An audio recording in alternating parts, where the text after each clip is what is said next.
ఆంధ్రప్రదేశ్లో పంచవర్ష ప్రణాళికలు. మొదటి పంచవర్ష ప్రణాళిక.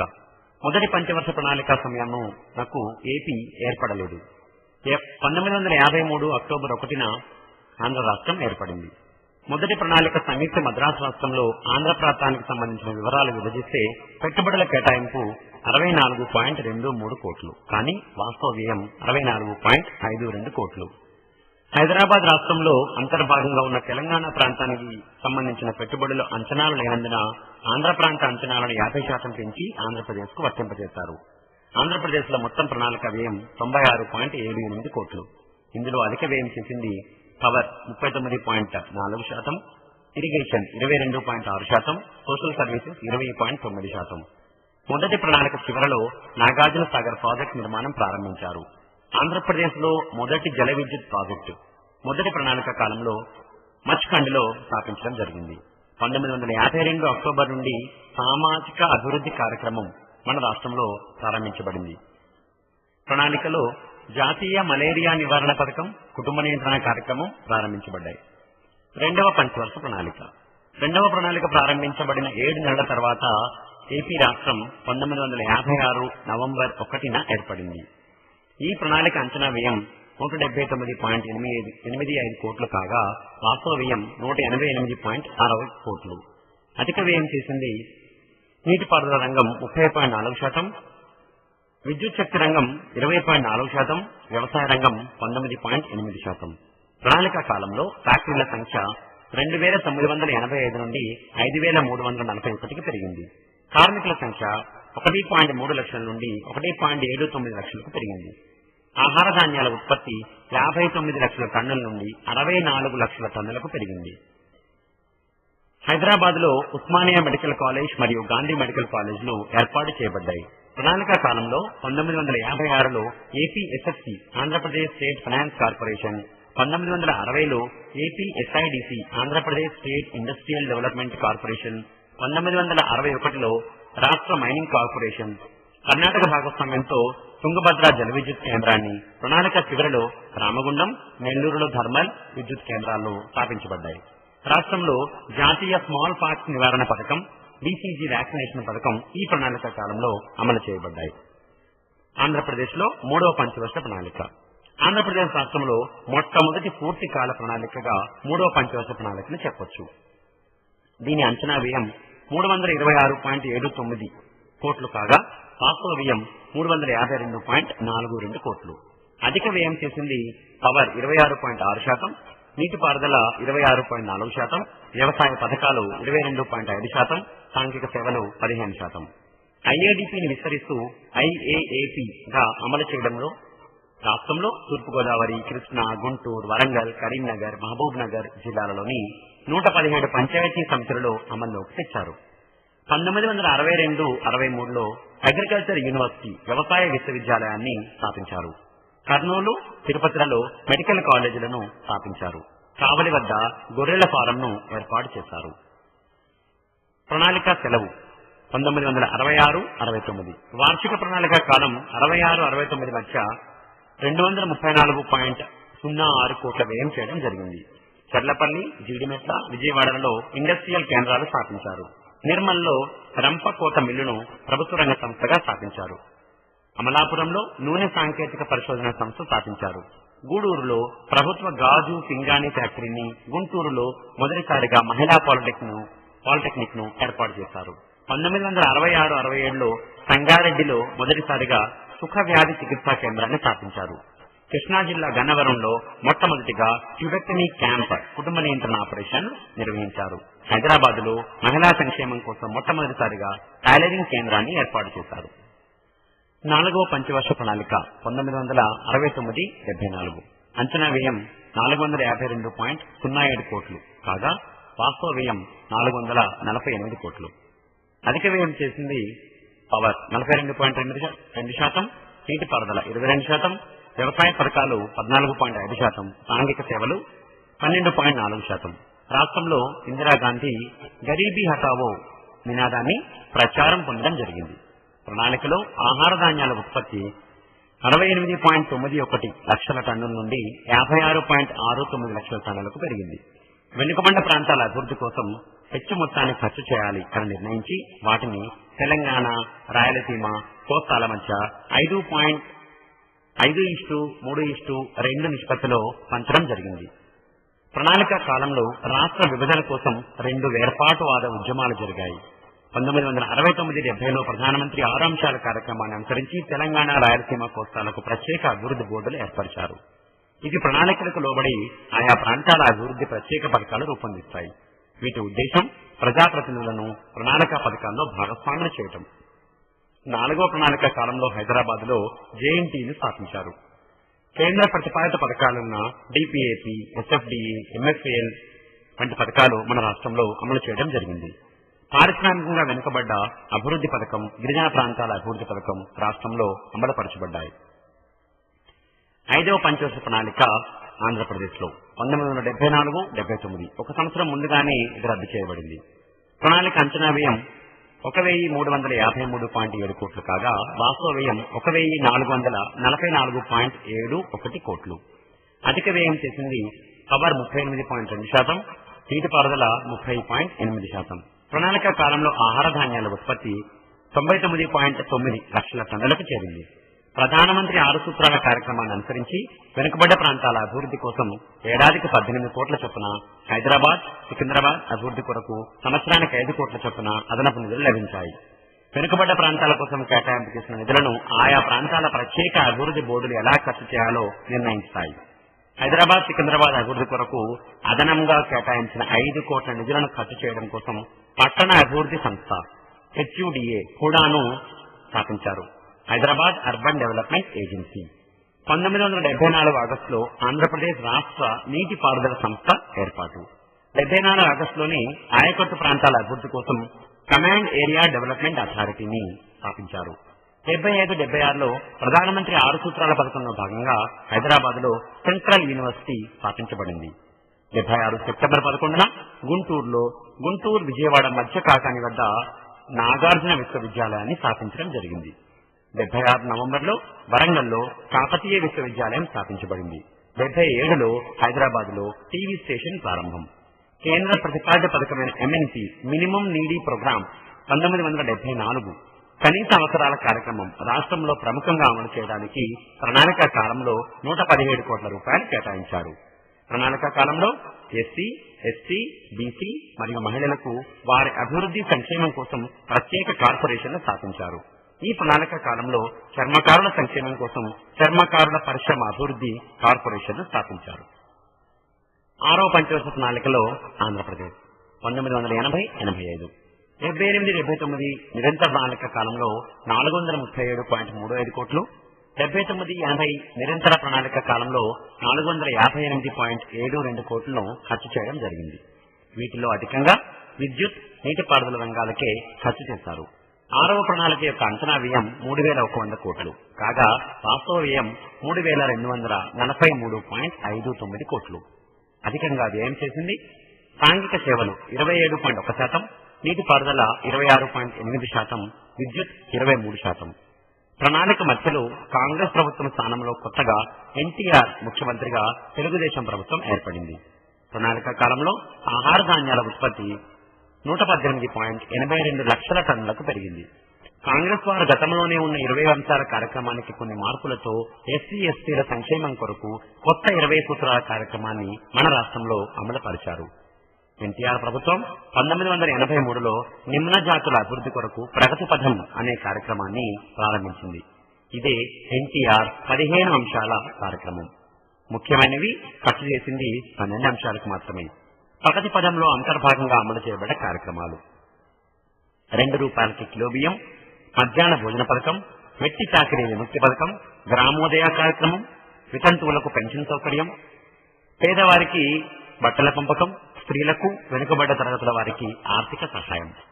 1984-85 నుండి ప్రణాళిక వికేంద్రీకరణలో భాగంగా జిల్లా అభివృద్ధి పథకం డిస్ట్రిక్ట్ డెవలప్మెంట్ ప్రోగ్రాం ప్రారంభించి ప్రతి జిల్లాకు 1 కోటి రూపాయల చొప్పున కేటాయించడం జరిగింది.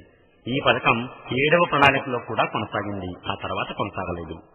7వ పంచవర్ష ప్రణాళిక ఆంధ్రప్రదేశ్ లో 1985-90, అంచనా వ్యయం 5,560 కోట్లు, వాస్తవ వ్యయం 5,976.6 కోట్లు. అధిక వ్యయం చేసింది సాంఘిక సేవలు 25.9%, నీటిపారుదల 24%, విద్యుత్ 17.47%. ఆహార ధాన్యాల ఉత్పత్తి 129 లక్షల టన్నులకు పెరిగింది. రైతుల ముఖ్య అవసరాలన్నీ ఒకే చోట తీర్చడానికి సహకార బ్యాంకుల పరపతికి సంబంధించి సింగిల్ విండో సిస్టమ్ అంటే ఏక గవాక్ష విధానం ప్రారంభించబడింది. ఇచ్చంపల్లి, భీమా, పులిచింతల కొత్త ప్రాజెక్టులను ప్రవేశపెట్టడం జరిగింది. వివిధ తరగతుల్లో ఉత్తములుగా నిలిచిన 31,954 మంది విద్యార్థులకు తెలుగు విజ్ఞాన పారితోషికం పథకం ద్వారా స్కాలర్షిప్లు మంజూరు చేయబడ్డాయి. 1986-87లో తెలుగు బాలల మహిళ ప్రగతి ప్రాంగణాలు ప్రారంభించారు. వీటి ద్వారా నిరుపేద మహిళలకు వివిధ వృత్తి పనులలో శిక్షణ ఇస్తారు. 1990-92 మధ్య దేశంలో రాజకీయ అస్థిరత్వ పరిస్థితుల వల్ల పంచవర్ష ప్రణాళికలు అమలు పరచబడలేదు. 8వ పంచవర్ష ప్రణాళిక ఆంధ్రప్రదేశ్లో 1992-97, 91 నుండి ప్రవేశపెట్టబడిన సరళీకృత ఆర్థిక విధానాలు 8వ ప్రణాళికలో అంతర్భాగంగా ఉంటాయి. రాష్ట్ర ప్రణాళిక అంచనా వ్యయం 11,845 కోట్లు, వాస్తవ వ్యయం 13,606 కోట్లు.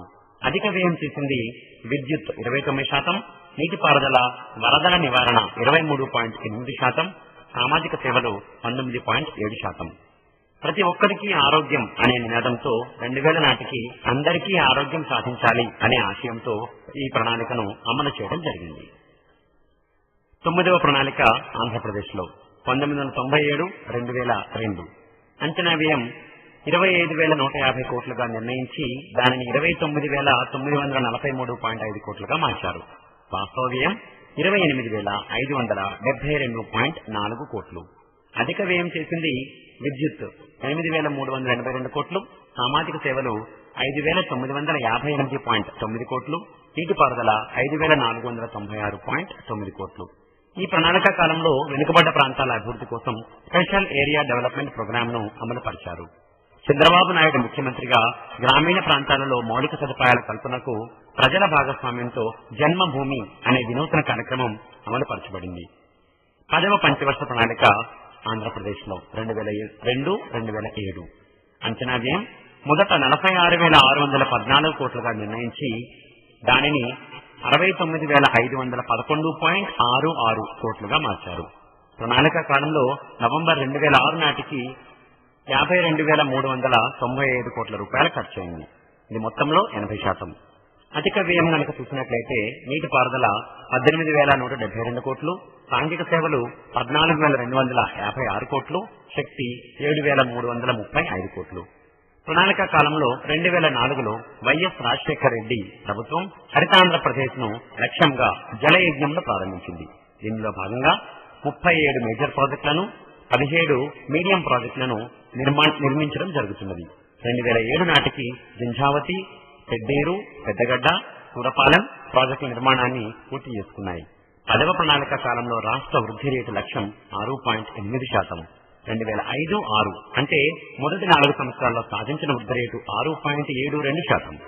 ఏపీ వృద్ధి రేట్లు 1960లో వృద్ధి రేటు 1.8%, 70లో 2.8%, 80లో 4.8%, 1990లో వృద్ధి రేటు 5.2% కాగా 2000-2005 సంవత్సరానికి 5.9%.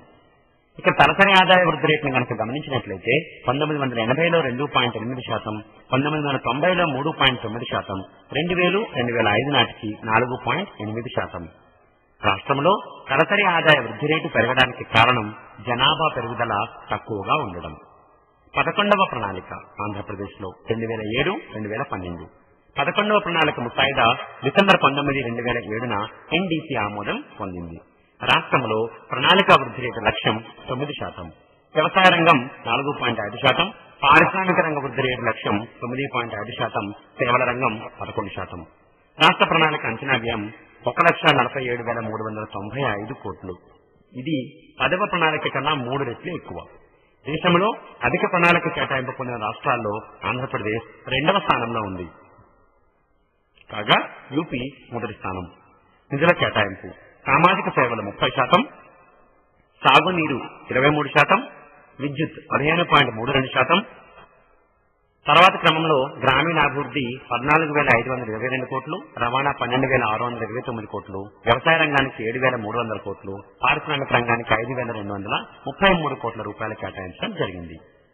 సామాజిక సేవలలో అధికంగా విద్య కొరకు 6,061 కోట్లు, గృహ నిర్మాణానికి 5,895 కోట్లు, తాగునీరు పారిశుధ్యానికి 5,778 కోట్లు, వైద్యం ఆరోగ్యానికి 4,206 కోట్లు, పట్టణాభివృద్ధికి 5,332 కోట్ల రూపాయలు కేటాయించడం జరిగింది. 11వ ప్రణాళికలో మొదటి సంవత్సరం అనగా 2007-8లో ప్రణాళిక కేటాయింపులు 30,500 కోట్లు, రెండవ సంవత్సరంలో అనగా 2008-9లో ప్రణాళిక కేటాయింపులు 60,000 కోట్ల రూపాయలు. హరిత విప్లవం, గ్రీన్ రెవల్యూషన్. భారతదేశంలో ఆహార ధాన్యాల ఉత్పత్తిని పెంచడానికి ఉద్దేశించబడింది హరిత విప్లవం. IADP intensive agriculture district programme 1960-61లో ఆంధ్ర వ్యవసాయ జిల్లాల కార్యక్రమాన్ని ప్రారంభించడం జరిగింది. ఫోర్డ్ ఫౌండేషన్ కమిటీ 1959లో చేసిన సూచనల మేరకు నూతన పద్ధతులలో సేద్యం చేయడం కోసం దేశవ్యాప్తంగా 7 రాష్ట్రాలలో 7 జిల్లాలు ఎంపిక చేసి 1960లో ఐఏడిపి పథకాన్ని ప్రయత్నపూర్వకంగా అమలు చేశారు. This is called pilot program. Andhra Pradesh లో వెస్ట్ గోదావరి, బీహార్ లో షాబాద్, మధ్యప్రదేశ్ లో రాయ్పూర్, తమిళనాడులో తంజావూర్ ఈ 4 జిల్లాలు వరి పంటకు ప్రయోగాత్మక కార్యక్రమంగా తీసుకున్నారు. పంజాబ్ లూథియానా, ఉత్తరప్రదేశ్ అలీగఢ్ ఈ 2 జిల్లాలు గోధుమకు సంబంధించి, రాజస్థాన్ లోని పాలి జొన్న పంటకు సంబంధించి ఎంపిక చేయబడ్డాయి. ఐఏడిపిలో పంజాబ్ లోని లూథియానా జిల్లాలో గోధుమ పంట విషయంలో అధిక ఫలితాలు వచ్చాయి. 65-66లో ఐఏడిపి పథకాన్ని విస్తరిస్తూ ఐఏఏపి ఇంటెన్సివ్ అగ్రికల్చర్ ఏరియా ప్రోగ్రామ్ సాంద్ర వ్యవసాయ ప్రాంతాల కార్యక్రమంగా దేశవ్యాప్తంగా 114 జిల్లాలలో ప్రాంతాలలో అమలు చేశారు. హెచ్వైవిపి హై ఈల్డింగ్ వెరైటీస్ ప్రోగ్రామ్ అధిక దిగుబడిని ఇచ్చే విత్తనాల కార్యక్రమం 1966 ఖరీఫ్ సీజన్ లో ప్రారంభించబడ్డది. హెచ్వైవిపి అమలులో నూతన వ్యవసాయక వ్యూహం ప్రారంభించబడింది. ఇదే తర్వాతి కాలంలో హరిత విప్లవంగా పిలువబడ్డది. ఈ హరిత విప్లవం ప్రారంభమైంది 1966-67 సంవత్సరంలో. మిరాకిల్ వీట్, సోనారా 64, పివి 18 గోధుమకు సంబంధించిన వంగడాలు అభివృద్ధి చేయబడ్డాయి.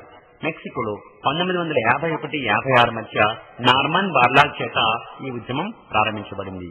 టైచుంగ్ నేటివ్ తైవాన్లోని వరి వంగడం, హెచ్కోర్ సిలోన్లోని వరి వంగడం, మసూరి మలేషియాలోని వరి వంగడం, IR8, IR67 అంతర్జాతీయ వరి పరిశోధన సంస్థ, జగన్నాథ్, జయ, పద్మ వరి వంగడాలు, Indian agriculture research institute, New Delhi.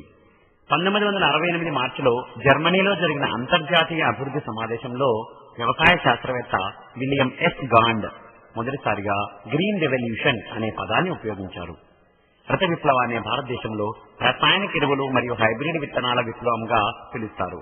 హరిత విప్లవ పితామహుడు నార్మన్ బోర్లాగ్. భారతదేశంలో హరిత విప్లవం కోసం కృషి చేసింది ఎంఎస్ స్వామినాథన్.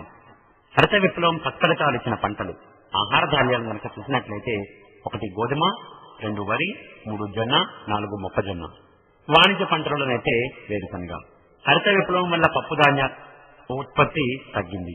హరిత విప్లవం సత్ఫలితాలు ఇచ్చిన రాష్ట్రాలు 1 పంజాబ్, 2 హర్యానా, 3 ఉత్తరప్రదేశ్, 4 ఆంధ్రప్రదేశ్, 5 తమిళనాడు. హరిత విప్లవం వ్యవసాయ ఉత్పత్తిని పెంచటం. వైట్ రెవల్యూషన్ ఆపరేషనల్ ఫ్లడ్, దీనిని శ్వేత విప్లవం అని కూడా అంటారు. దీని లక్ష్యం పాల ఉత్పత్తిని పెంచడం. ఈ పథకం 1970లో ప్రారంభం జరిగింది. కృషి చేసింది వర్గీస్ కురియన్, జాతీయ పాడి పరిశ్రమ అభివృద్ధి సంస్థకు చెందిన. ఈ విప్లవం వల్ల పాలు మరియు పాల ఉత్పత్తులలో 2001 నుండి భారత్ ప్రపంచంలోనే మొదటి స్థానానికి చేరుకుంది. పసుపు విప్లవం ఎల్లో రెవల్యూషన్ 1986లో నూనె గింజల టెక్నాలజీ మిషన్ వారు ఈ విప్లవాన్ని ప్రారంభించారు. బ్లూ రెవల్యూషన్ చేపల ఉత్పత్తి, దీనిని నీలి విప్లవంగా కూడా చెప్తారు. పింక్ రెవల్యూషన్ రొయ్యల పెంపకానికి సంబంధించి అధిక ఉత్పాదకతను సాధించటం. పింక్ రెవల్యూషన్ అనగా ఫార్మా ఉత్పత్తి. బ్రౌన్ రెవల్యూషన్ మలాస ఉత్పత్తులను పెంచటం. రెడ్ రెవల్యూషన్ మాంసం ఉత్పత్తిని పెంచటం.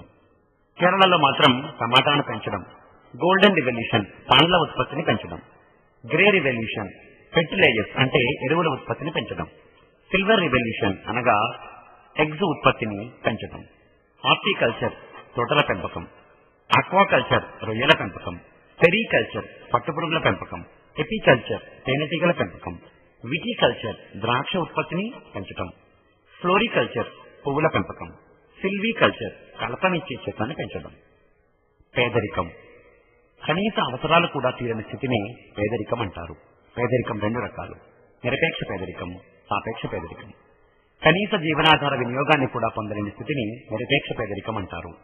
కనీస అవసరాలు తీరినప్పటికీ అధిక ఆదాయం గలవారి కన్నా తక్కువ ఆదాయం గలవారి జీవన ప్రమాణ స్థాయి తక్కువగా ఉంటుంది. ప్రజల జీవన ప్రమాణ స్థాయిని పోల్చడం ద్వారా తక్కువ జీవన ప్రమాణ స్థాయి గలవారిని పేదవాడిగా గుర్తించడాన్ని సాపేక్ష పేదరికం అంటారు. ఆదాయ పంపిణీని బట్టి ఆదాయాన్ని పోల్చడం ద్వారా తక్కువ ఆదాయం గలవారిని పేదవారిగా గుర్తించేదానిని సాపేక్ష పేదరికం అంటారు. సాపేక్ష పేదరికం గురించి లారెంజ్ వక్రరేఖ ద్వారా తెలుసుకోవచ్చు. లారెంజ్ వక్రరేఖ ఆదాయ వాస్తవ పంపిణీ రేఖ లేదా ఆదాయ అసమానతలను తెలియచేసే రేఖ. వెనుకబడిన దేశాలలో నిరపేక్ష పేదరికం అధికంగా ఉంది. అభివృద్ధి చెందిన దేశాలలో కూడా సాపేక్ష పేదరికం ఉంటుంది. భారతదేశంలో గల పేదరికాన్ని నిరపేక్ష పేదరికం అంటారు. పేదరికాన్ని గుడ్డివాడు కూడా చూడగలడు అని అమాత్య సేన్ అభిప్రాయం. 1998లో సంక్షేమ అర్థశాస్త్రంలో చేసిన కృషికి గాను అమాత్య సేన్కు నోబెల్ బహుమతి లభించింది. అర్థశాస్త్రంలో నోబెల్ బహుమతి పొందిన మొదటి ఆసియా ఖండానికి చెందిన మరియు భారతీయ వాసి కావడం. భారతదేశంలో అంచనా వేసే అధికార సంస్థ NSSO, national sample survey organisation. భారతదేశంలో అంచనాలను ప్రకటించే అధికార సంస్థ ప్లానింగ్ కమిషన్. భారతదేశంలో పేదరికాన్ని అంచనా చేయుటకు పేదరికపు గీత లేదా దారిద్ర్య రేఖ పావర్టీ లైన్ ను రూపొందిస్తున్నారు. ఈ దారిద్ర్య రేఖను రూపొందించిన వారు దండేకర్ మరియు నీలకంఠ రద్దర్. 1960-61లో వీరు పావర్టీ ఇన్ ఇండియా అనే గ్రంథాన్ని ప్రచురించారు. దండేకర్ మరియు రత్లు భారత్లో 1960-61లో పేదరికాన్ని అంచనా వేయడానికి పావర్టీ లైన్ కు ప్రమాణంగా తలసరి రోజుకు కావలసిన ఆహారము 2250 క్యాలరీలుగా నిర్ణయించారు. 1962లో ప్రణాళిక సంఘం నియమించిన ప్రత్యేక పరిశీలన సంఘం గాడ్గిల్, కేసీపంత్, గంగూలీ మరియు శ్రీమన్నారాయణ దండేకర్ మరియు రద్దుల పేదరికపు రేఖను అంగీకరించడం జరిగింది.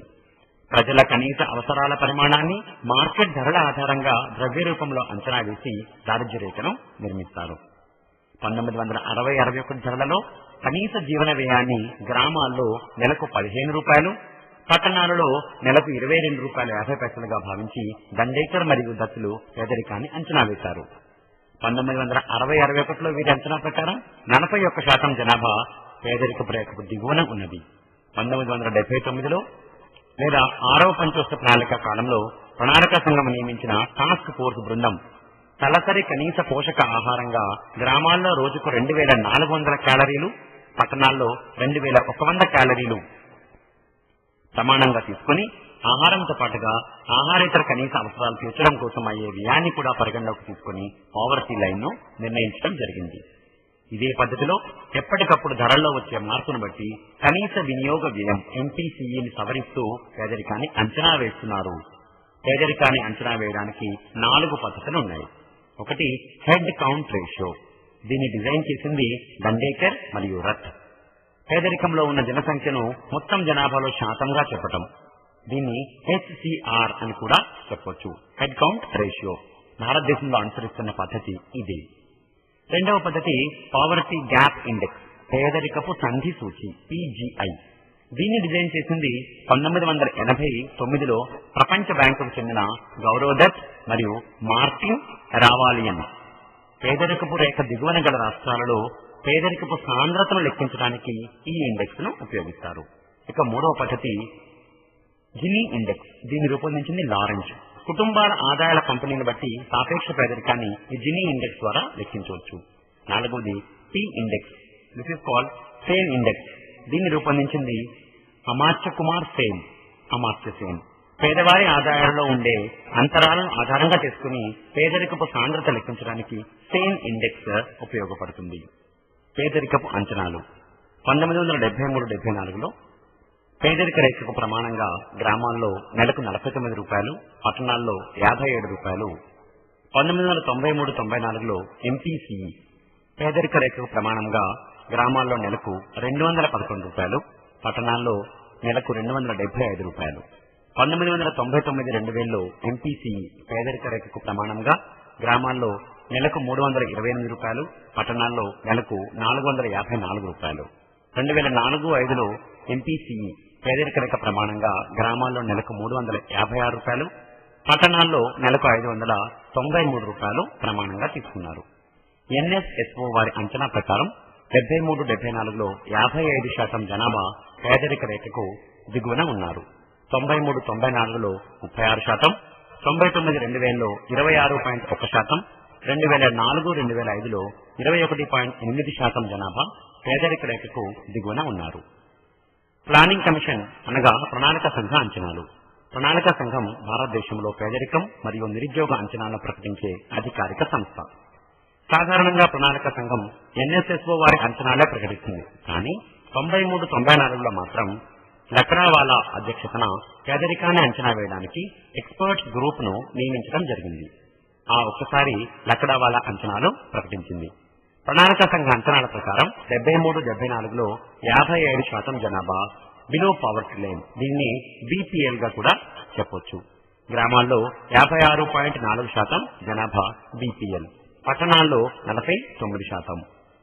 లక్డావాలా కమిటీ 93-94లో 36% బీపీఎల్, గ్రామాల్లో 37.3% బీపీఎల్, పట్టణాల్లో 32.4% బీపీఎల్ అని ప్రకటించింది. 99-2000 26.1% బీపీఎల్, 27.1% బీపీఎల్ గ్రామాల్లో, 23.6% బీపీఎల్ పట్టణాల్లో. 2004-05లో 21.8% బీపీఎల్, 21.8% గ్రామాల్లో, 21.7% పట్టణాల్లో. జనాభా లెక్కల ప్రకారం పేదరిక అంచనా.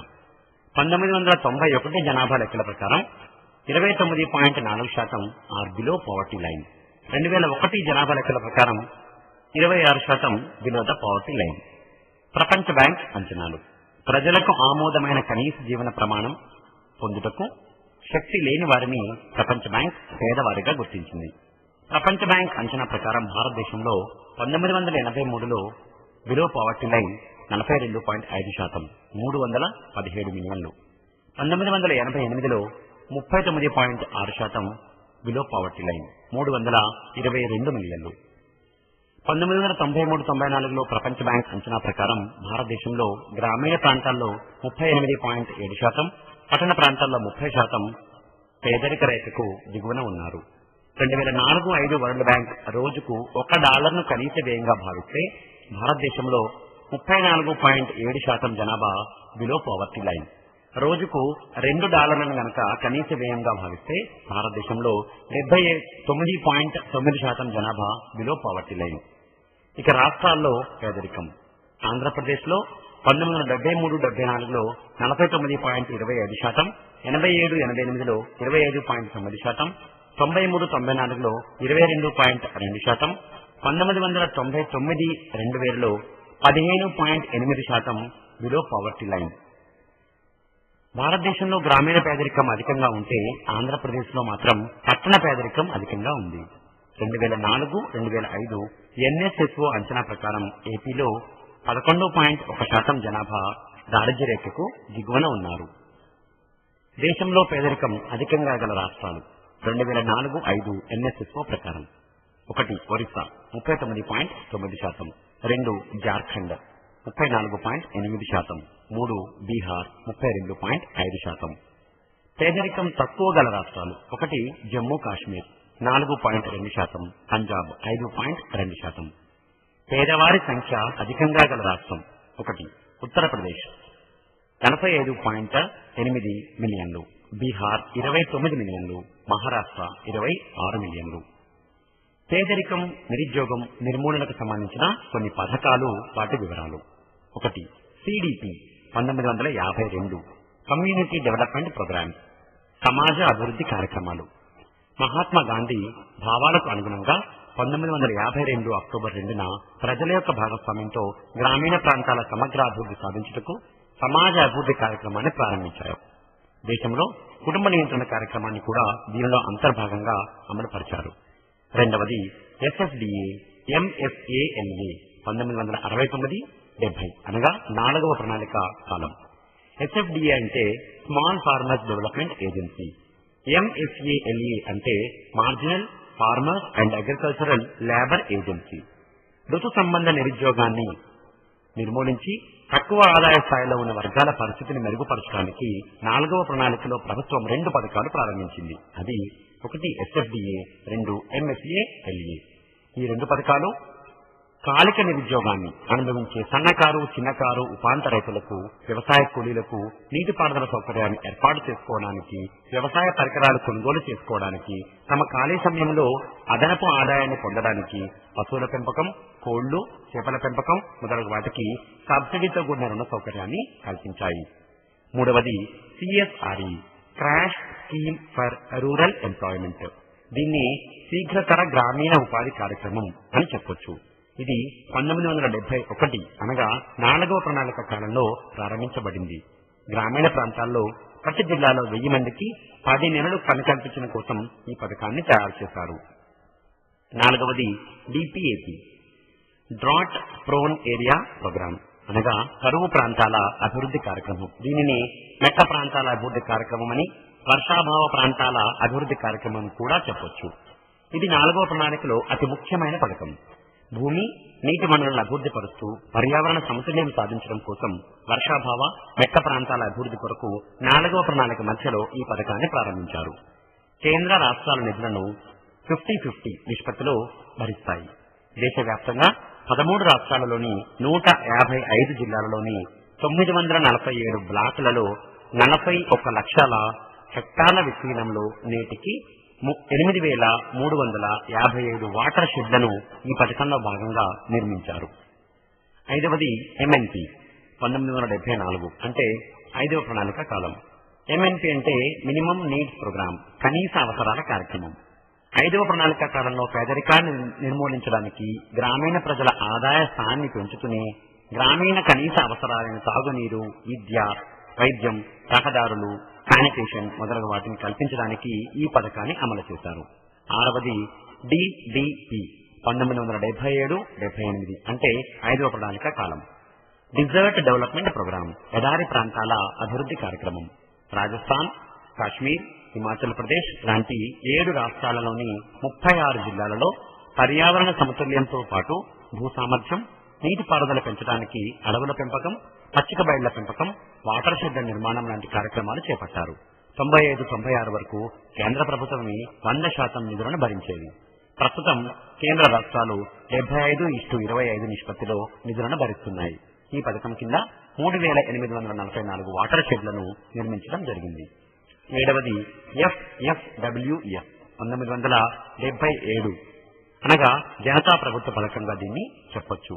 గ్రామీణ పేదరికాన్ని రూపుమాపటానికై, ఆహార భద్రతను కల్పించడానికై వేతనంతో కూడిన ఉపాధి కార్యక్రమంగా 1977లో మొట్టమొదటిసారిగా రాజస్థాన్ లో FFWS అనే పథకం ప్రారంభించబడింది. వ్యవసాయదారులకు, వ్యవసాయ కూలీలకు పని కల్పించి వేతనాన్ని ఆహార పదార్థాల రూపంలో అందిస్తారు. రోజుకు 2.5 కిలోల గోధుమలు లేక బియ్యం గాని ఇస్తారు. నీటిపారుదల, రోడ్లు మొదలగు సామూహిక ఆస్తులు పెంచడానికి కావలసిన ఆహార పదార్థాలను కేంద్ర ప్రభుత్వమే పూర్తిగా భరిస్తుంది.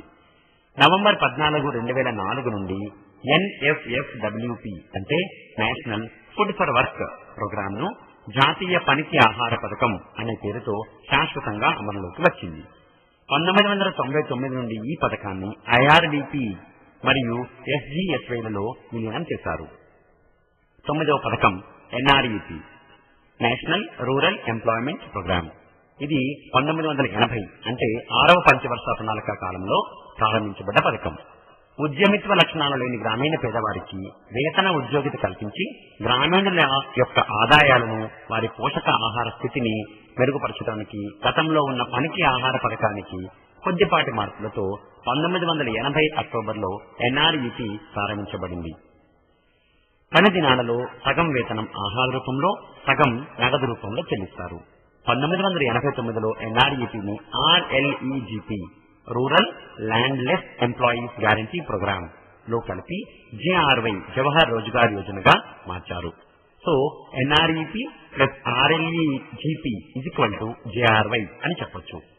10వ పథకం డ్వాక్రా, DWCRA, development of women and child in rural areas, గ్రామీణ మహిళా శిశు అభివృద్ధి పథకం 1982. గ్రామీణ మహిళల శిశువుల జీవనంలో గుణాత్మకమైన మార్పులు తేవడం కోసం ఉత్పాదక విషయాలలో స్త్రీలకు శిక్షణనివ్వటం, వారికి స్వయం ఉపాధి కల్పించడం ద్వారా వారి సామాజిక ఆర్థిక జీవన స్థాయిని పెంచడం కోసం 1982 సెప్టెంబర్లో డ్వాక్రా అనే పథకాన్ని ప్రారంభించారు. ఇది కూడా IRDP పథకంలో ఒక అంతర్భాగమే. 10 నుండి 15 మంది మహిళలు ఒక బృందంగా, ఒక టీంగా ఏర్పడితే వారి స్వయం ఉపాధికి 25,000 రూపాయల రివాల్వింగ్ ఫండ్ ఏర్పాటు చేస్తారు మరియు శిశు అభివృద్ధి కేంద్రాలను అభివృద్ధి చేస్తారు.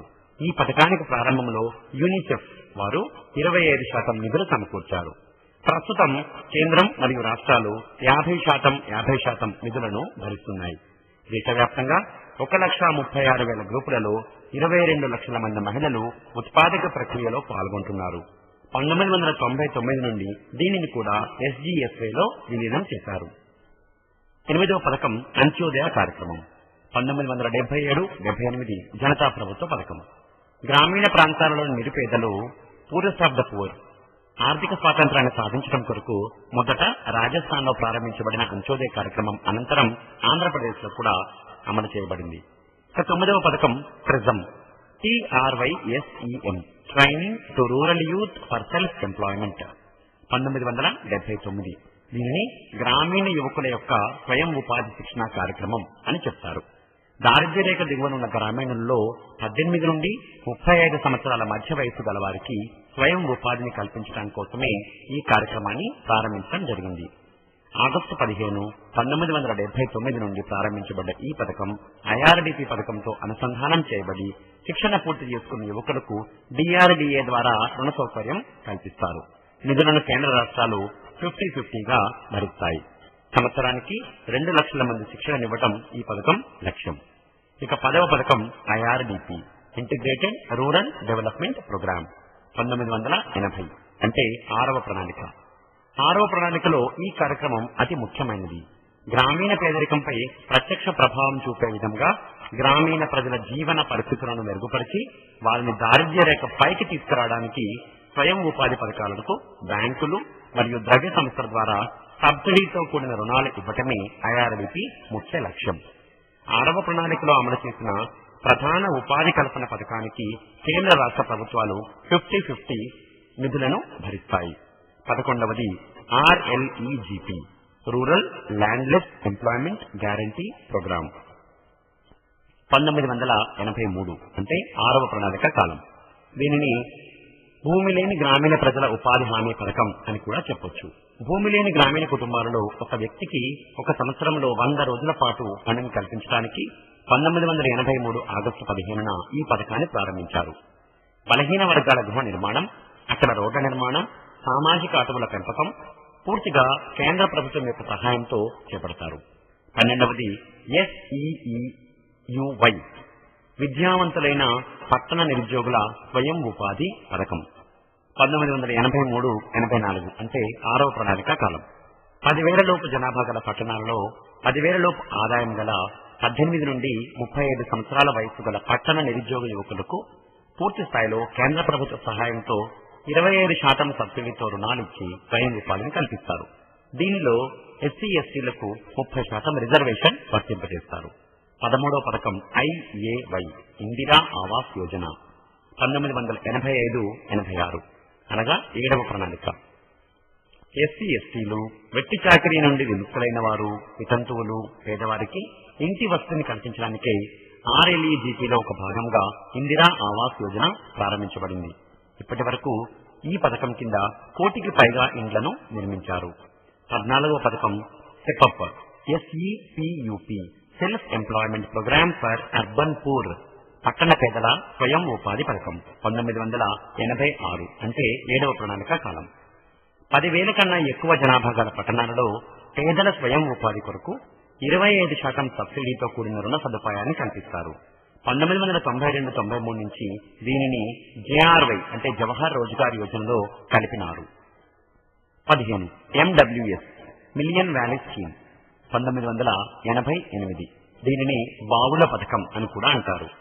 గ్రామీణ ప్రాంతాలలోని చిన్న సన్నకారు రైతులు, ఉపాంత రైతులు, ఎస్సీ ఎస్టీలు, వెట్టి చాకిరీ విముక్తులకు నీటిపారుదల వసతిని కల్పించడం కోసం 1988లో మిలియన్ బావులను ఉచితంగా తవ్వించే కార్యక్రమం ప్రారంభించారు. నిధులను కేంద్రం మరియు రాష్ట్రాలు 80:20 అంటే 4:1 నిష్పత్తిలో భరిస్తాయి. 1989 నుండి 96 మధ్య ఇవి జవహర్ రోజ్గార్ యోజనలో భాగంగా అమలు చేయబడింది. కానీ 99 నుండి SGSYలో విలీనం చేశారు. JRY జవహర్ రోజ్గార్ యోజన 1989 అంటే 7వ ప్రణాళిక. 7వ ప్రణాళికలో ఈ కార్యక్రమం అతి ముఖ్యమైనది. గ్రామీణ ప్రాంతాలలో మౌలిక సదుపాయాలు కల్పిస్తూ వేతన ఉద్యోగిత ద్వారా ప్రతి గ్రామ పంచాయతీలో కనీసం 440 కుటుంబాలకు కుటుంబానికి ఒకరికి సంవత్సరంలో 100 రోజులు పని కల్పించడం ద్వారా గ్రామీణ పేదల యొక్క జీవన ప్రమాణాలు పెంచడానికి 1989 ఏప్రిల్ 1న NREP ప్లస్ RLEGP ఈ రెండు పథకాలను కలిపి జవహర్ రోజ్గార్ యోజనను ప్రారంభించారు. దీనికి అయ్యే ఖర్చును 80:20 నిష్పత్తిలో కేంద్ర రాష్ట్రాలు భరిస్తాయి. ఉపాధిని కల్పించడంలో మహిళలకు 30% రిజర్వేషన్ వర్తింపజేస్తారు. 99 నుండి జవహర్ రోజ్గార్ యోజన పేరు మార్చి JGSY జవహర్ గ్రామ స్వరాజ్ యోజనగా మార్చారు. నిధుల వాటా 75:25 3:1గా మార్చారు. NRY నెహ్రూ రోజ్గార్ యోజన 1990 పట్టణ పేదలు, నిరుద్యోగులకు స్వయం ఉపాధి, కనీస వేతనంతో కూడిన ఉపాధి, గృహ వసతులను కల్పించి వారి జీవన పరిస్థితులను మెరుగుపరచడానికై NRYని 1989లో JRYతో పాటు ప్రారంభించి 1990 నుండి దీన్ని అమలు చేస్తున్నారు. దీనిని 3 పథకాల కలయికగా చెప్పొచ్చు. 1 చిన్న వ్యవహారాలను ప్రోత్సహించడం, 2 వేతనంతో కూడిన ఉపాధిని కల్పించడం, 3 it's a scheme of housing and shelter upgradation. 92-93లో స్టెప్ పథకాన్ని మొదటి దానితో పాటు కలిపి NRYలోని అమలు చేస్తున్నారు. తర్వాత SITRA SITRA supply of improved tool kit to rural aspirants 1992 గ్రామీణ ప్రాంతాలలోని చేతి వృత్తుల వారు తమ ఉత్పత్తుల యొక్క నాణ్యతను పెంచుకుని అధిక ఆదాయాన్ని పొందటానికై ఆధునిక పనిముట్లను పంపిణీ చేసేది ఈ సిట్రా కార్యక్రమం. దీనిని IRDPలో అంతర్భాగంగా 92 జూలై నుండి అమలు చేస్తున్నారు. తర్వాత 99లో దీనిని SGSYలో విలీనం చేశారు. EAS ఎంప్లాయ్మెంట్ అష్యూరెన్స్ స్కీమ్ 1993 ఉపాధి హామీ పథకం. ఇది 8వ ప్రణాళికలో భాగంగా చేపట్టడం జరిగింది. ఆసక్తి గల గ్రామీణులకు సంవత్సరంలో 100 రోజులకు తగ్గకుండా లాభదాయకమైన ఉపాధిని కల్పిస్తారు. పథకానికి అయ్యే వ్యయంలో కేంద్ర రాష్ట్రాలు 75:25 నిష్పత్తిలో భరిస్తాయి. MSY మహిళా సమృద్ధి యోజన గ్రామీణ మహిళల్లో పొదుపు ప్రవృత్తిని పెంచి వారికి ఆర్థిక భద్రత కల్పించడానికి ఈ పథకాన్ని అక్టోబర్ 2, 1993లో ప్రారంభించారు. 2001 జూలై 12 నుండి ఈ పథకాన్ని మహిళా సంసిద్ధ యోజన MSSYగా మార్చడం జరిగింది. MPLANDS MP land members of parliament local area development program 1993 parliament సభ్యులు తమ నియోజకవర్గ అభివృద్ధి కొరకు సంవత్సరానికి 1 కోటి రూపాయలు కేటాయించే ఈ పథకం 93 డిసెంబర్ 23న అప్పటి ప్రధాని పివి నరసింహారావు ప్రారంభించారు. ఒక పనికి 10 లక్షలు మించకుండా ఎంపీ గనుక సిఫారసు చేస్తే కలెక్టర్ ఈ నిధులను మంజూరు చేస్తారు. 98 నుండి నిధులను 1 కోటి నుండి 2 కోట్లకు పెంచారు. PMRY prime minister Rozgar Yojana 1993 అనగా 8వ ప్రణాళిక కాలం. ఇది అతి ముఖ్యమైన పథకం. 93 అక్టోబర్ 2న ప్రారంభించబడ్డ ఈ పథకంలో విద్యావంతులైన నిరుద్యోగ యువకులకు స్వయం ఉపాధి కల్పించబడుతుంది. 1 లక్ష నుండి 2 లక్షల రూపాయల వరకు టర్మ్ ఉంటే గరిష్టంగా 10 లక్షల వరకు కూడా రుణ రూపంలో మంజూరు చేస్తారు. రుణంలో 15% సబ్సిడీ ఉంటుంది. గరిష్టంగా 15,000 అంటే 5% లబ్ధిదారులు భరించాలి. ఈ పథకంలో ఎస్సీ ఎస్టీలకు 22.5% మరియు బీసీలకు 27% రిజర్వేషన్ వర్తింపజేస్తారు. GKY 1997 గంగా కళ్యాణ్ యోజన రైతులకు నీటిపారుదల వసతిని కల్పించడానికి లేదా మెరుగుపరచడానికి సబ్సిడీతో కూడిన రుణ సౌకర్యాన్ని అందించడం కోసం ఈ పథకాన్ని 97 ఫిబ్రవరి 1న ప్రారంభించారు. దీనిని కూడా 1999లో ఎస్జీఎస్వైలో విలీనం చేశారు. దీనికి అయ్యే ఖర్చును కేంద్రం మరియు రాష్ట్రాలు 80:20 నిష్పత్తిలో భరిస్తాయి. ఎస్జేఎస్ఆర్వై స్వర్ణ జయంతి షహారీ రోజ్గార్ యోజన 1997 డిసెంబర్ 1.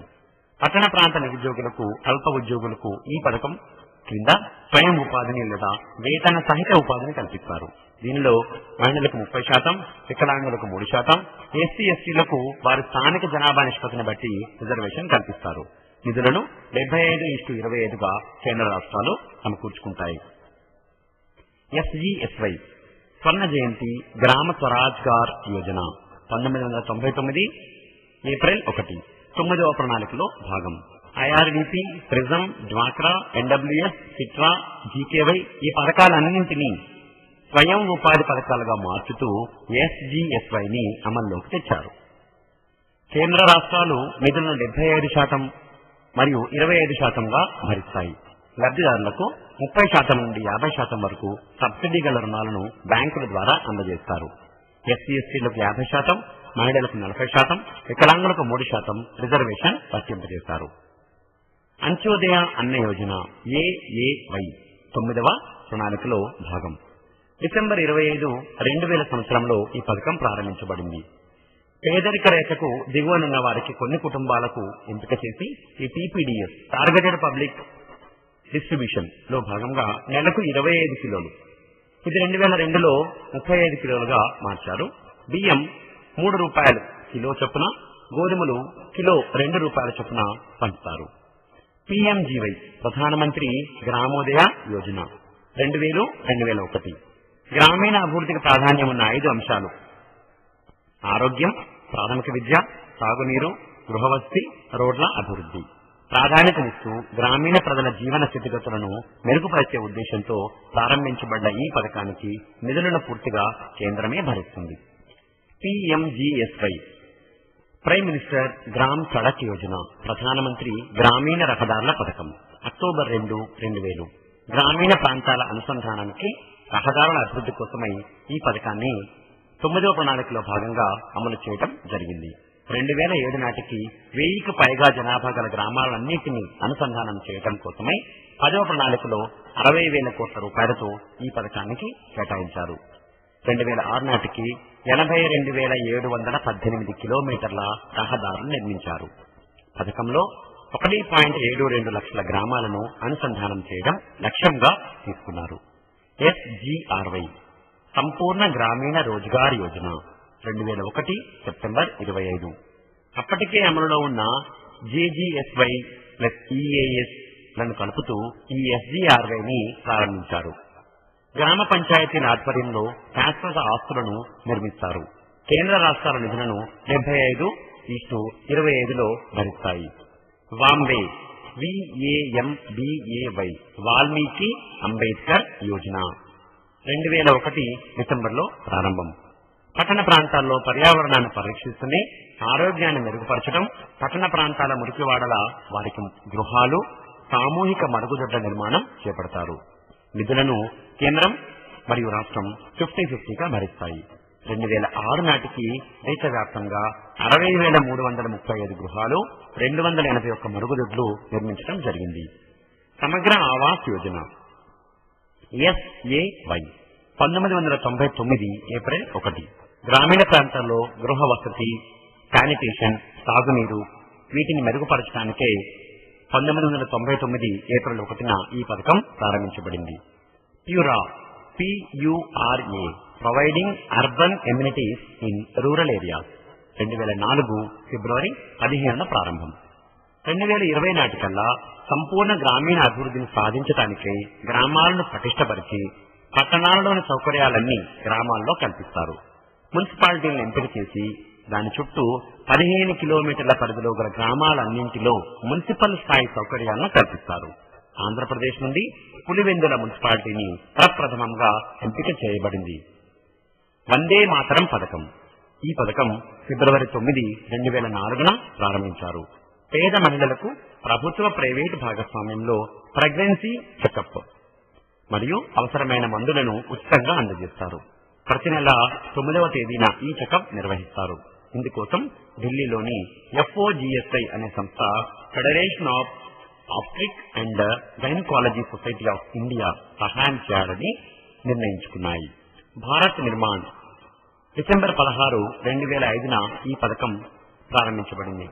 కొత్తగా ఏర్పడ్డ యూపీఏ ప్రభుత్వం స్టెప్ టువర్డ్స్ విలేజ్ అనే లక్ష్యంతో గ్రామీణ అవస్థాపన సౌకర్యాలు మెరుగుపరచడం కోసం ముఖ్యమైన 6 అంశాలు ఎంపిక చేసి అభివృద్ధి చేయటమే ఈ పథకం యొక్క ఉద్దేశం.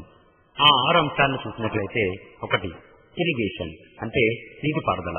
2009 నాటికి 1 కోటి హెక్టార్లకు అదనంగా నీటిపారుదల కల్పించాలి. 2వది డ్రింకింగ్ వాటర్ తాగునీరు. 2009 నాటికి 74,000 గ్రామాలకు రక్షిత మంచినీరు. 3వది హౌసింగ్, పేదవారికి అదనంగా 60 లక్షల గృహాలు నిర్మించడం. 4వది రోడ్స్, 500 మరియు 1000 జనాభా కలిగిన గ్రామాలన్నింటికీ రోడ్ సౌకర్యాన్ని కల్పించడం. 5వది టెలిఫోన్ సౌకర్యం లేని 66,822 గ్రామాలకు టెలిఫోన్ ఫెసిలిటీని ఏర్పాటు చేయటం. 6వది ఎలక్ట్రిసిటీ, విద్యుత్ సౌకర్యం లేని 1,25,000 గ్రామాలలో 2.3 కోట్ల గృహాలకు కరెంట్ సౌకర్యాన్ని కల్పించడం. 2005-2009 మధ్య 1,74,000 కోట్లు వీరి కోసం కేటాయించడం జరిగింది. NREGS జాతీయ గ్రామీణ ఉపాధి హామీ పథకం, national rural employment guarantee scheme February 2, 2006న ప్రారంభం. దేశంలో చట్టబద్ధత కలిగిన ఏకైక ఉపాధి కార్యక్రమం. సెప్టెంబర్ 7, 2005న జాతీయ గ్రామీణ ఉపాధి హామీ చట్టం NREG యాక్ట్ చేయబడింది. గతంలో ఉన్న జాతీయ పనికి ఆహార పథకం మరియు సంపూర్ణ గ్రామీణ రోజ్గార్ యోజన ఈ రెండింటినీ అంతర్భాగంగా చేస్తూ NREGS ప్రారంభించబడింది. ఎంపిక చేయబడ్డ కూలీలకు సంవత్సరంలో కనీసం 100 రోజులు వేతన ఉపాధిని కల్పించడం లేదా వేతనాన్ని చెల్లించడం రాష్ట్ర ప్రభుత్వాల విధి. నిరుద్యోగం అన్ఎంప్లాయ్మెంట్, పని చేయగల శక్తి ఆసక్తి ఉండి పని దొరకని వారిని నిరుద్యోగి అంటారు. 1. చక్రీయ నిరుద్యోగిత, వ్యాపార చక్రాల వల్ల ఏర్పడే నిరుద్యోగాన్ని చక్రీయ నిరుద్యోగిత అంటారు. పెట్టుబడిదారీ దేశాలలో ఆర్థిక డిమాండ్ లోపించినప్పుడు ఏర్పడే నిరుద్యోగితను చక్రీయ నిరుద్యోగిత అంటారు. ఆర్థిక మధ్యకాలంలో ఏర్పడే నిరుద్యోగితను చక్రీయ నిరుద్యోగిత అంటారు. ఆర్థిక డిమాండ్ పెరిగితే చక్రీయ నిరుద్యోగిత అదృశ్యమవుతుంది. 2. సంఘృష్ట నిరుద్యోగిత, ఫిక్షనల్ అన్ఎంప్లాయ్మెంట్ లేదా ఒరపిడి నిరుద్యోగిత లేదా ఒత్తిడి నిరుద్యోగిత అని కూడా చెప్తారు. శ్రామికులు ఒక రంగం నుండి మరొక రంగానికి లేదా ఒక పరిశ్రమ నుండి మరొక పరిశ్రమకు లేదా గ్రామీణ ప్రాంతాల నుండి పట్టణాలకు మారే మధ్య కాలంలో ఏదైతే నిరుద్యోగం ఏర్పడుతుందో దానిని సంఘృష్ట నిరుద్యోగిత, ఫిక్షనల్ అన్ఎంప్లాయ్మెంట్ అని అంటారు. 3వది వ్యవస్థాపూర్వక నిరుద్యోగిత లేదా నిర్మాణాత్మక నిరుద్యోగిత, స్ట్రక్చరల్ అన్ఎంప్లాయ్మెంట్ లేదా శాశ్వత నిరుద్యోగిత. దీనిని దీర్ఘకాలిక నిరుద్యోగిత లేదా బహిరంగ నిరుద్యోగిత లేదా ప్రత్యక్ష నిరుద్యోగిత, ఓపెన్ ఆర్ క్రానిక్ అన్ఎంప్లాయ్మెంట్ అని కూడా అంటారు. శ్రామికుల యొక్క డిమాండ్ కన్నా శ్రామికుల సప్లై అధికంగా ఉండటం వల్ల ఏర్పడిన నిరుద్యోగాన్ని వ్యవస్థాపూర్వక నిరుద్యోగిత అని అంటారు.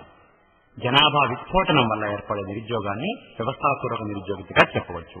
ఒక సంవత్సర కాలంలో కనీసం వారం రోజులు రోజుకు 2 గంటల చొప్పున కూడా పని దొరకని వారిని వారి యొక్క సాధారణ స్థితిని నిరుద్యోగిత లేదా దీర్ఘకాలిక నిరుద్యోగిత అంటారు. భారతదేశంలో మూలధన కొరత, సాంకేతిక పరిజ్ఞాన లోపం, మందకొడి అభివృద్ధి రేటు వీటి వల్ల ఉద్యోగ అవకాశాలు అనేవి శ్రామికులు పెరిగినంత వేగంగా పెరగకపోవటం వల్ల భారతదేశంలో గత 5 దశాబ్దాల తరబడి వ్యవస్థాపూర్వక నిరుద్యోగిత నెలకొని ఉంది. 4వది కాలిక నిరుద్యోగిత లేదా ఋతు సంబంధ నిరుద్యోగిత లేదా ఋతుపవన నిరుద్యోగిత. దీనిని సీజనల్ అన్ఎంప్లాయ్మెంట్ అని అంటారు. సంవత్సర కాలంలో కొంతకాలం పని ఉండి మరికొంతకాలం పని లేకపోవడాన్ని లేదా కొన్ని ఋతువులలో పని ఉండి కొన్ని ఋతువులలో పని లేకపోవడాన్ని కాలిక నిరుద్యోగిత అని అంటారు. భారతదేశ గ్రామీణ మెట్ట ప్రాంత వ్యవసాయ రంగంపై ఆధారపడ్డవారు మరియు చక్కెర కర్మాగారాల్లో పనిచేసేవారు ఈ రకమైన నిరుద్యోగితకు ఉదాహరణగా చెప్పవచ్చు. 5వది ప్రచ్ఛన్న నిరుద్యోగిత, డిస్గస్డ్ అన్ఎంప్లాయ్మెంట్ లేదా ఆగంతుక నిరుద్యోగిత. దీన్ని అంతర్గత నిరుద్యోగిత అని కూడా అంటారు.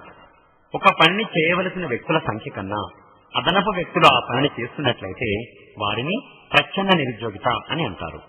ప్రచ్ఛన్న నిరుద్యోగులను ఆ పని నుండి తొలగించినప్పటికీ మొత్తం ఉత్పత్తిలో మార్పు ఉండదు. అనగా ప్రచ్ఛన్న నిరుద్యోగుల యొక్క ఉపాంత ఉత్పాదకత శూన్యము. ఉపాంత ఉత్పత్తి శూన్యంగా ఉన్న శ్రామికుడే ప్రచ్ఛన్న నిరుద్యోగి. భారత వ్యవసాయ రంగంలో ఈ ప్రచ్ఛన్న నిరుద్యోగిత అధికంగా ఉంది. 6వది ఐచ్ఛిక నిరుద్యోగిత లేదా ఇచ్ఛాపూర్వకమైన నిరుద్యోగిత. Optional unemployment or voluntary unemployment. దీనిని స్వతంత్ర నిరుద్యోగిత లేదా స్వచ్ఛంద నిరుద్యోగిత అని కూడా చెప్తారు. తన సామర్థ్యం లేదా నైపుణ్యం కన్నా తక్కువ స్థాయి సామర్థ్యం లేదా తక్కువ నైపుణ్యం అవసరమైన పని దొరికితే వదిలేసి నిరుద్యోగిగా ఉండడాన్ని ఐచ్ఛిక నిరుద్యోగిత అంటారు. మార్కెట్లో ఉన్న వేతన స్థాయి కన్నా అదనపు వేతనాన్ని కోరుకుని నిరుద్యోగిగా ఉండడాన్ని ఐచ్ఛిక నిరుద్యోగిత అంటారు. విశ్రాంతి కొరకు వేతన రహిత సెలవులలో నిరుద్యోగిగా ఉండడాన్ని ఇచ్ఛాపూర్వక నిరుద్యోగిత అని చెప్పొచ్చు. భారతదేశ విద్యావంతులలో ఈ తరహా నిరుద్యోగిత చాలా అధికంగా ఉన్నది. 7 అనైచ్ఛిక లేదా అనిచ్ఛాపూర్వక లేదా అస్వతంత్ర నిరుద్యోగిత. పని చేయగల శక్తి ఆసక్తి ఉన్నప్పటికీ పని దొరకని స్థితిని అనైచ్ఛిక నిరుద్యోగిత లేదా అస్వతంత్ర నిరుద్యోగిత అని అంటారు. 8 సాంకేతిక నిరుద్యోగిత. ఆర్థిక వ్యవస్థలో నూతన సాంకేతిక పరిజ్ఞానం ఉపయోగించడం వల్ల అంటే యాంత్రికీకరణ జరగడం వల్ల ఏర్పడే నిరుద్యోగితను సాంకేతిక నిరుద్యోగిత లేదా టెక్నికల్ అన్ఎంప్లాయ్మెంట్ అని అంటారు. సాంకేతిక విద్యను అభ్యసించినప్పటికీ నిరుద్యోగిగా ఉండాల్సి రావడాన్ని సాంకేతిక నిరుద్యోగిత అని చెప్పొచ్చు. 9వది అల్ప ఉద్యోగిత అండర్ ఎంప్లాయ్మెంట్. తన సామర్థ్యం కన్నా తక్కువ స్థాయి పని చేస్తూ ఉండటం లేదా కనీస సౌకర్యాలు కూడా తీరని వేతనాన్ని కల ఉద్యోగితను కలిగి ఉండటాన్ని అల్ప ఉద్యోగిత అంటారు. కాలిక నిరుద్యోగితను అల్ప ఉద్యోగితగా కూడా భావించవచ్చు. భారతదేశంలో వ్యవస్థాపూర్వక నిరుద్యోగిత అధికంగా ఉంది. భారతదేశ గ్రామీణ ప్రాంతాలలో కాలిక నిరుద్యోగిత, భారతదేశ వ్యవసాయ రంగంలో ప్రచ్ఛన్న నిరుద్యోగిత, భారత పట్టణ ప్రాంతాలలో గల విద్యావంతులలో అల్ప ఉద్యోగిత అధికంగా ఉన్నాయి. భారతదేశంలో మొదటి ప్రణాళిక ప్రారంభంలో అంటే 1951 నాటికి 3.3 మిలియన్ల నిరుద్యోగులు ఉన్నారు. 1956 అంటే రెండవ ప్రణాళిక ప్రారంభం నాటికి 5.3 మిలియన్ల నిరుద్యోగులు ఉన్నారు. 61లో అంటే మూడవ ప్రణాళిక ప్రారంభంలో 7.1 మిలియన్, 66లో 9.6 మిలియన్, 1969 అంటే నాలుగవ ప్రణాళిక ప్రారంభంలో 23 మిలియన్ల నిరుద్యోగులు మన దేశంలో అంచనా వేయబడ్డారు. 69లో నిరుద్యోగాన్ని అంచనా వేయడానికి ఎంఎల్ దంతువాలా కమిటీని నియమించారు. దీనిలో సభ్యులు కెఎన్ రాజ్ మరియు డిబి లహరి. ఈ కమిటీ భారతదేశంలో బహిరంగ నిరుద్యోగం తక్కువగాను, ఋతు సంబంధ నిరుద్యోగిత మరియు అల్ప ఉద్యోగిత అధికంగాను ఉన్నాయని అభిప్రాయపడింది. అయితే ఈ కమిటీ తన అంచనాలను సమగ్రంగా సమర్పించలేదు. 73లో నిరుద్యోగిత పరిశీలన నిపుణుల సంఘం committee of experts on unemployment ను భగవతి అధ్యక్షతన నియమించారు. ఈ కమిటీ నిరుద్యోగాన్ని అంచనా వేయడానికి 3 రకాల పద్ధతులు సూచించింది. 1 సాధారణ స్థితి యూజువల్ స్టేటస్. సర్వే జరిపే సంవత్సరంలో కనీసం వారం రోజులు, రోజుకు 2 గంటలు కూడా పని దొరకని వారిని నిరుద్యోగులుగా లెక్కిస్తారు. 2 వారం స్థితి వీక్లీ స్టేటస్. సర్వే జరిపే వారానికి 7 రోజులలో ఏ ఒక్కరోజు పని దొరకకపోయినా వారిని నిరుద్యోగులుగా పరిగణిస్తారు. 3వది రోజు స్థితి డైలీ స్టాటస్. సర్వే జరిపే వారంలో పనిచేసిన రోజులను లెక్కించి పని చేయని రోజులు మొత్తం పని దినాలకు గల నిష్పత్తిని నిరుద్యోగిత రేటుగా లెక్కిస్తారు. SPY standard person year. రోజుకు 8 గంటల చొప్పున సంవత్సరంలో 273 రోజులు పనిచేయడాన్ని ప్రామాణిక మానవ సంవత్సరం అని ప్రణాళిక సంఘం అంచనా. ప్రస్తుతం నిరుద్యోగిత రేటును లెక్కించడానికి సిడిఎస్ అనే పద్ధతిని ఉపయోగిస్తున్నారు. సిడిఎస్ అంటే కరెంట్ డైలీ స్టాటస్. నిరుద్యోగుల సంఖ్యను లెక్కించడానికి యూజువల్ స్టాటస్ పద్ధతిని ఉపయోగిస్తున్నారు. భగవతి కమిటీ అంచనా ప్రకారం 1971 నాటికి దేశంలో 18.7 మిలియన్లు అంటే 10.4% జనాభాలో నిరుద్యోగులుగా ఉన్నారు. భారతదేశంలో నిరుద్యోగిత మరియు పేదరికాలను అంచనా వేసే అధికారిక సంస్థ ఎన్ఎస్ఎస్ఓ. ఎన్ఎస్ఎస్ఓ వారి అంచనాలను ప్రణాళికా సంఘం ప్రమాణంగా తీసుకుని ప్రకటిస్తుంది. వారి అంచనా ప్రకారం 1983లో నిరుద్యోగిత రేటు 8.33%. 83లో నిరుద్యోగిత రేటు 8.33%. అయితే దీనిలో గ్రామీణ ప్రాంతాల్లో 7.5%, పట్టణాల్లో 9.5%. 93-94లో నిరుద్యోగిత రేటు 5.99% కాగా గ్రామీణ ప్రాంతాల్లో 5.6%, పట్టణ ప్రాంతాల్లో 7.4%. 1999-2000 సంవత్సరం నాటికి భారతదేశంలో నిరుద్యోగిత రేటు 7.32%, గ్రామీణ ప్రాంతాల్లో 7.2%, పట్టణ ప్రాంతాల్లో 7.7%. ఎన్ఎస్ఎస్ఓ వారి అంచనా ప్రకారం 99-2000లో దేశంలో సాధారణ స్థితి నిరుద్యోగుల సంఖ్య 26.58 మిలియన్.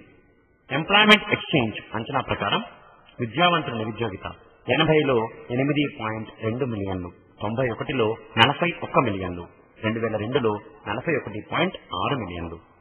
మన దేశంలో 939 ఎంప్లాయ్మెంట్ ఎక్స్చేంజ్లు పనిచేస్తున్నాయి.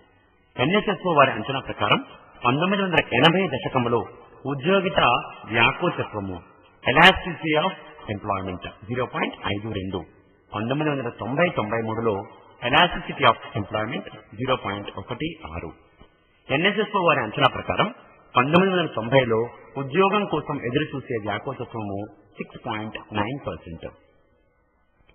ఇక పట్టణ ప్రాంతాల్లో నిరుద్యోగితను చూసినట్లయితే పట్టణ జనాభా 276 మిలియన్లు, లేబర్ ఫోర్స్ 93 మిలియన్లు, వర్క్ ఫోర్స్ 86 మిలియన్లు, నిరుద్యోగుల సంఖ్య 7.11 మిలియన్లు, నిరుద్యోగిత రేటు 7.7%. 2001 జనాభా లెక్కల ప్రకారం భారత జనాభా 103 కోట్లు, ఇంకా ఖచ్చితంగా చెప్తే 102.7 కోట్లు. ఇందులో వర్క్ ఫోర్స్ 402.5 మిలియన్లు, పురుషులు 275.5 మిలియన్లు కాగా స్త్రీలు 127 మిలియన్లు.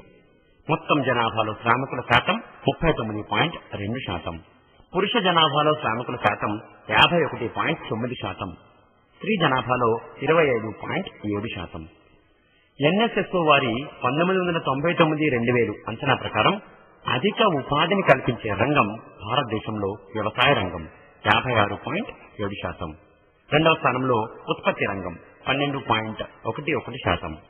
తర్వాత ట్రేడ్ అండ్ హోటల్స్, టూరిజం 11.15%, సామాజిక సేవలు 9.16%, construction 4.4%, transport, storage and communication 4%, finance and insurance 1.38%, mining and quarrying 0.67%, electricity, gas and water supply 0.34% ఉపాధిని కల్పిస్తున్నాయి. 1980వ దశకంలో ఉద్యోగిత రేటు ఎంప్లాయ్మెంట్ గ్రోత్ రేట్ 2.7%, 1990లో ఎంప్లాయ్మెంట్ గ్రోత్ రేట్ 1.07%, గ్రామీణ ప్రాంతాల్లో 0.67% కాగా పట్టణ ప్రాంతాల్లో 2.32%. ఎన్ఎస్ఎస్ఓ వారి అంచనా 99-2000 ప్రకారం ఆంధ్రప్రదేశ్లో నిరుద్యోగిత రేటు 8.04%. దేశంలో నిరుద్యోగిత అధికంగా గల రాష్ట్రం కేరళ 20.97%, పశ్చిమ బెంగాల్ 15%, తమిళనాడు 11.78%, ఆంధ్రప్రదేశ్ మరియు అస్సాంలు కూడా 8.04%. ఆంధ్రప్రదేశ్ 4వ స్థానంలో ఉన్నది. నిరుద్యోగిత తక్కువ గల రాష్ట్రం హిమాచల్ ప్రదేశ్ 2.96%, రాజస్థాన్ 3.13%, పంజాబ్ 4.03%, ఉత్తరప్రదేశ్ 4.08%. ఉద్యోగిత ఎంప్లాయ్మెంట్ ఏ దేశంలోనైనా పనిచేసే శక్తి, వస్తు ఉత్పాదక సామర్థ్యం ఉన్న జనాభాలో ఆ దేశ శ్రామిక వర్గం అంటారు. This is called labour force of economy. భారతదేశంలో శ్రామిక వర్గం అనగా 15 సంవత్సరాల నుండి 60 సంవత్సరాల మధ్య వయస్సు, ఎగ్జాక్ట్లీ 15 to 59 years.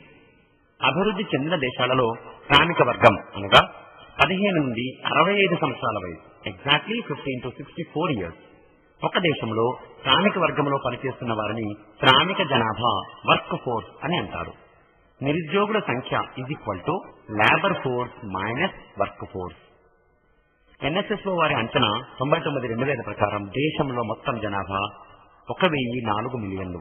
ఇందులో లేబర్ ఫోర్స్ 363 మిలియన్లు, వర్క్ ఫోర్స్ 337 మిలియన్లు, నిరుద్యోగులు 26.58 మిలియన్లు, నిరుద్యోగిత రేటు 7.32%. ప్రభుత్వ ప్రైవేట్ రంగాల్లో అధిక ఉపాధిని ప్రైవేట్ రంగమే కల్పిస్తోంది. ప్రైవేట్ సెక్టార్లో అధిక ఉపాధిని కల్పించేది వ్యవసాయ రంగం. ప్రభుత్వ రంగంలో అధిక ఉపాధిని కల్పించేది రైల్వే సంస్థ. 2001 అంచనాల ప్రకారం దేశంలో ప్రాథమిక రంగంలో ఉపాధిని పొందేవారు 57%, ద్వితీయ రంగంలో 16.89%, సేవా రంగంలో 25.74%. 99-2000 NSSO వారి అంచనా ప్రకారం 90వ దశకంలో ఉద్యోగితా వ్యాకోచిత్వం ఎలాస్టిసిటీ ఆఫ్ ఎంప్లాయ్మెంట్ 0.16%. అధిక ఉద్యోగితా వ్యాకోచిత్వం గల రంగం కన్స్ట్రక్షన్ అంటే నిర్మాణ రంగం 0.82. అతి తక్కువ ఉద్యోగితా వ్యాకోచిత్వం గల రంగం వ్యవసాయ రంగం 0.01. దేశంలో ఎంప్లాయ్మెంట్ గ్రోత్ రేట్ 1.07%. ఉద్యోగితా రేటు అధికంగా గల రంగం ట్రేడ్, హోటల్, రెస్టారెంట్ మరియు టూరిజం 5.72%. ఉద్యోగితా రేటు అతి తక్కువగా గల రంగం వ్యవసాయ రంగం 0.02%.